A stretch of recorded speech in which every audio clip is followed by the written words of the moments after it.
This is Good News at Noon with Mr. Dick Baumbach. And how are you, Mr. Baumbach? I am doing great, and I've got some, you know what I've got for you. Good news. That's correct. Let's start right off. Last week you told us, it gave us a little teaser about something that happened with two girls out in Oregon. And to bring our listeners up to date, what you said was two Oregon girls lift a 3,000-pound tractor off of their dad.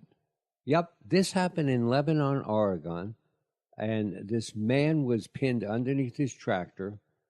The two daughters, 14-year-old and 16-year-old, lifted the machine up, and they basically saved his life.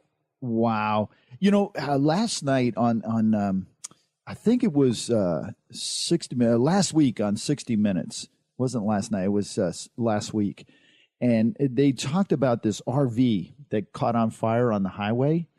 And this guy they call the RV doctor, who just happens to be in the area, comes by and he sees these people in the back of the window, in the back of the RV. It was the mom and the daughter.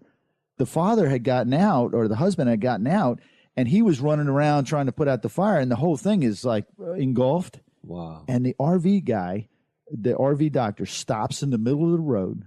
He jumps out, runs towards this fire, and gets these two people out. It's not lifting 3,000 pounds, but boy, I'll tell you, I wouldn't want to be by a fire like that. No, well, see, but again, that's people helping people. Now, in this case, the ladies' names, by the way, so that we'll always know them, are Haley and Hannah Smith, and their dad's name, by the way, was Jeff. Now, what happened? Does it say what happened, how he got pinned under the tractor? What happens if he was picking up a stump out of his backyard and it flipped over, and the stump literally overthrew the tractor, and it was a large one, and he got buried underneath it, and it the steering wheel pinned his chest to the floor or to the ground. Wow. Now, does it say how they were able to accomplish lifting this thing off their dad? Oh, only by, as you know, pure just focus and strength. Yeah, adrenaline. Adrenaline, exactly. Yeah, yep. The next one we have is it comes out of California, and it talks about a California kayaker saves family after SUV plunges into the river. Boy, if that's not a story of being at the right place at the right time. Yeah, and again, it was parents and three kids in the SUV. They lost control, hit a tree and a boulder, ended up in the middle of the American River near Sacramento. And Mark Diavortori happened to be kayaking.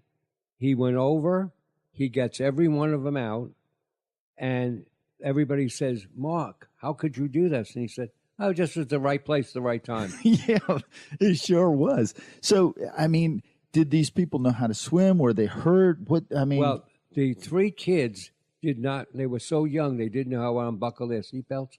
Mark unbuckled all the seatbelts and took each one of them out.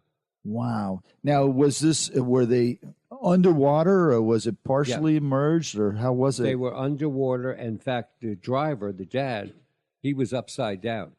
Holy smokes. And he got all of them out. And Mark says, "Oh, it's just good luck."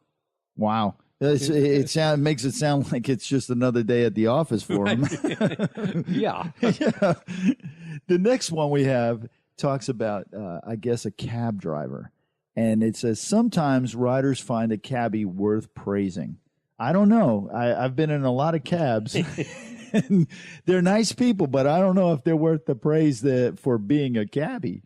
Well, this happened in New York, and Felton Brown called 311 to leave a compliment because he got help for dating advice when he was having a conversation with the cab driver about how to propose to the young lady. And so he wrote a thing and he called up 311 and said, "I just told him how beautiful this girl was, and he was like, "Look, that's fine. You've got to really, if you really like her, go start talking to her and ask her, if she wants to go out." And this guy, because there have been so many negatives, he decided to leave a positive. Wow. Now, was the cabbie's name Abby? No. Dear Abby? Dear Abby the cabbie. They're not releasing the cab driver's name, probably because he was positive. Oh, my goodness. We have too much fun here. So the next one that you have is about a retired racehorses painting or paintings that sell for $500 a pop. Yes. Now, okay. By the way, for the second time of the race, Dick won a little money. Are you ready to know how much? $12.50 on the Preakness. Yippee! When I was a kid, my grandmother, back then you could bring kids in. I don't know if they still can, but she brought me there to the Preakness to see the Preakness race and numerous other races. And I'm telling you, if you've never been to one of those races live, you got to put it on your bucket list. It's just so. I mean, it's you don't realize it until they open those gates and the horses start running. How I mean, it gives me goosebumps when I think about it. Well, I was never a jockey, by the way.